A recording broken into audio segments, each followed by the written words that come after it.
Okay, so here we're going to go through how to solder a wire. So we've got the red one here with some wire strippers. Hopefully yours aren't so rusty and old, but these will do the trick. Now, I don't necessarily know what gauge it usually is. I want to say 16 or 18. I usually just kind of eyeball it. So probably that one, maybe. And then if I guess wrong, I can go down a size. And if it still doesn't cut, you can see I'm kind of working my way around it and kind of repetitively pinching it in different spots to cut it. And then you give it a good pull, and hopefully the plastic's worn out by that point. But in my case right now, it's not. These are also old and very not sharp.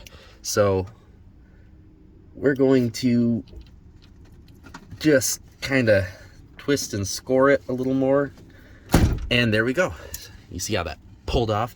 It was super easy. The alternative way to do this, if your door doesn't fall shut on you. Now, I don't like doing it this way with a regular pocket knife, but for sake of you can, I've got a knife here. This is a good blade steel. It's M4 Super Steel. For anybody who knows knives, if you are a knife fanatic, you'll know this one. Now, what I'm going to do with this, you could do with a razor blade. I've done it plenty of times with those. I feel a lot better doing it with those.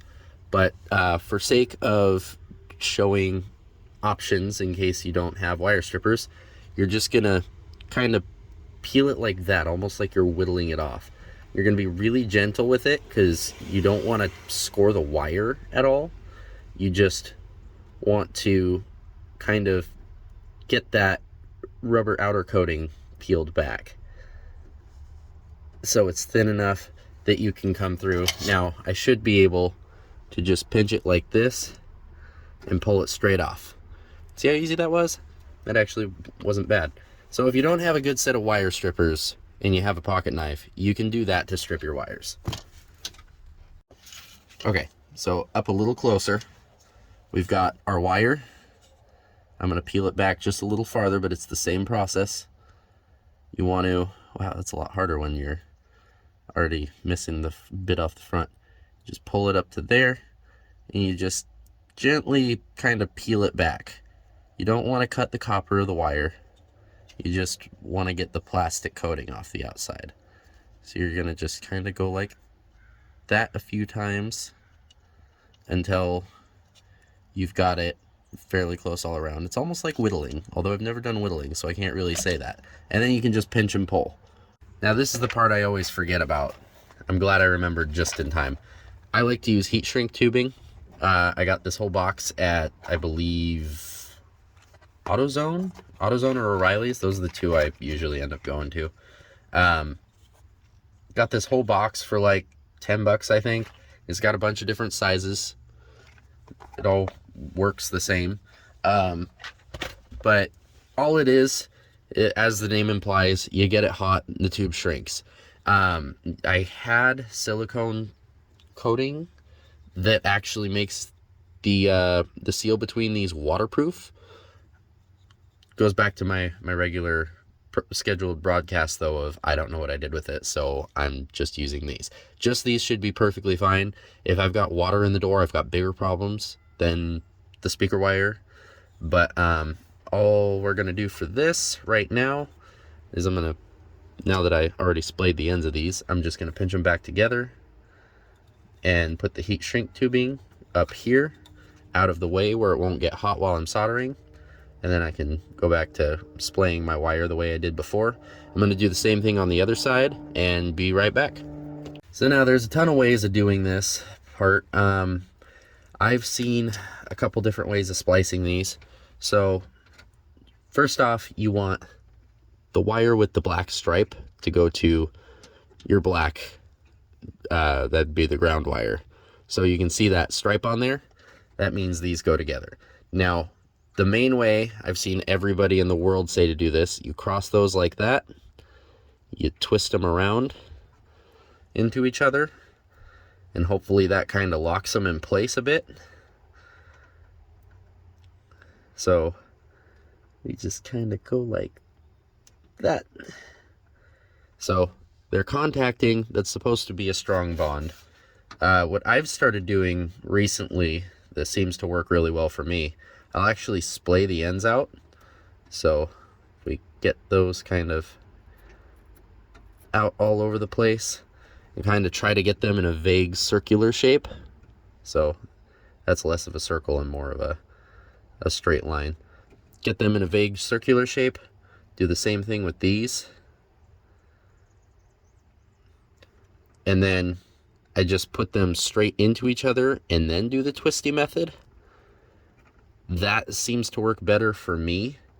And honestly, it kind of seems like they lay down flatter. I mean, you can kind of see it there.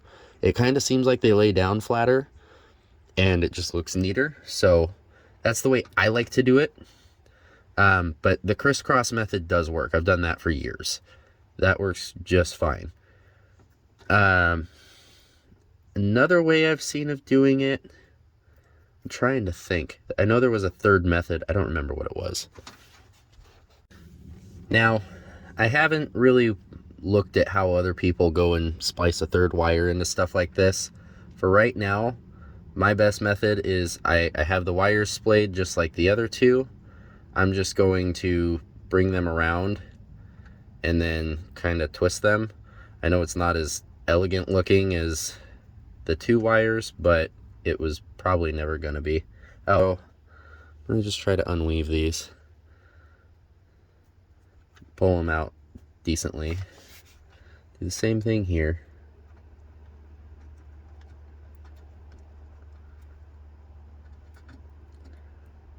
This is what happens when you go into this without a plan. So we can take those and twist them around just like that. So that's basically what my original idea was in the first place, but now we're doing it better. So this is the soldering iron I have. It's butane powered. I like it because it's portable. So it also has other functions to it. I've never used any of them, but let's see. I should be able to take it off. I believe that's a torch. And then I'm supposed to be able to flip the head on this around, I think. And it's got like a heating element in it. Like I said, I've never used any of those. I have it to be a soldering iron, and it works decently well for that. I think electric ones are supposed to be a little better, but I don't really care that much. I have this for automotive work. It works very well. You just flip it to on, and then you've got to push the safety here and pull that back. You should be able to hear the change in ignition on it, I believe. I'm gonna strike it again just to be sure it actually struck. Hopefully you can see it's starting to glow red. So now, if your butane soldering iron runs out right in the middle of recording like mine did, you can get these butane refills. I believe this one actually came with one. And then you just, I don't know if it has to be upside down or what, but I usually just go until I feel like the cold fluid that you just saw coming out, that's butane. Now, I've got a little viewing window on here and you can see it's full if it'll focus on it, but it's full. That's all that matters. Cap back on the butane. We can restart the process. That should be heating up. Come on, camera, focus.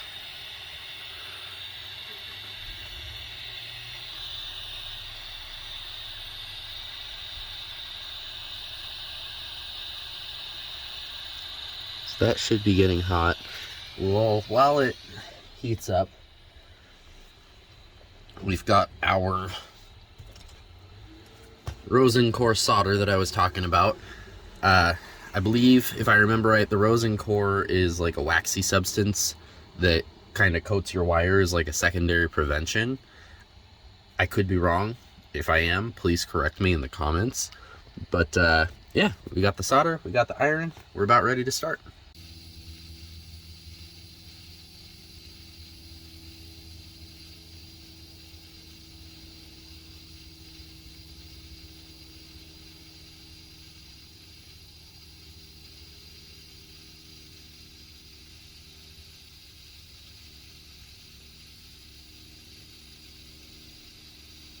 There we go. Are fumes bad for you? Probably. There, see?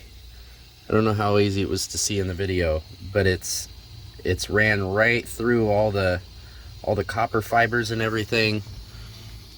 That's a good, decently done solder in my opinion. I've never had one come apart on me. So now I'm gonna just do the other side. Okay, these are cool to the touch now. Now this is the part of the video where you're probably going, hey, I thought we put that heat shrink tubing up here. And to that I have to say, shut up. So if we did this right, we've got the heat shrink tubing down here. I did manage to find my dielectric grease. It's silicone based, so what we're gonna do is just put a bit on there. I'm gonna put it more toward this side. I'm gonna kind of slather it on there too. And then just kind of work your way around. And coat the whole thing, all the exposed wire in it. And then when we do our heat shrink tubing, it'll shrink over that and squeeze it, and it'll make that a waterproof bond. It'd be kind of hard to see, but I'm kind of getting it over here. There we go. I was just too far away from it. That's why it was taking so long. You can kind of see it starting to shrink and mold to the shape of this a little better. That's the spirit. That's what we want. You don't want to focus on one spot too long because it'll start to melt, because it is like a rubber or plastic type thing. But yeah,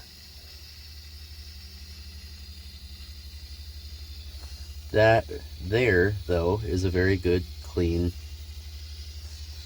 install. That is about as nice of a finish as you're gonna get. So I'm gonna do the same thing over here.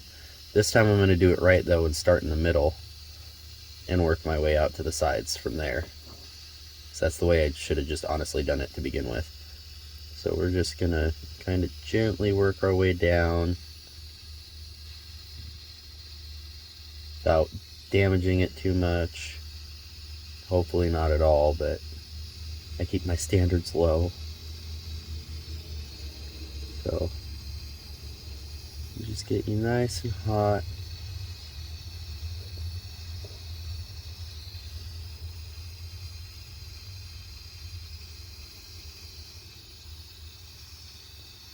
There, see? And it's pretty well form fit there, so I'm just going to take it to this side. You can see the dielectric grease kind of squeezing out the end. That's perfectly fine. That's kind of what I was hoping for. It means I got enough in there.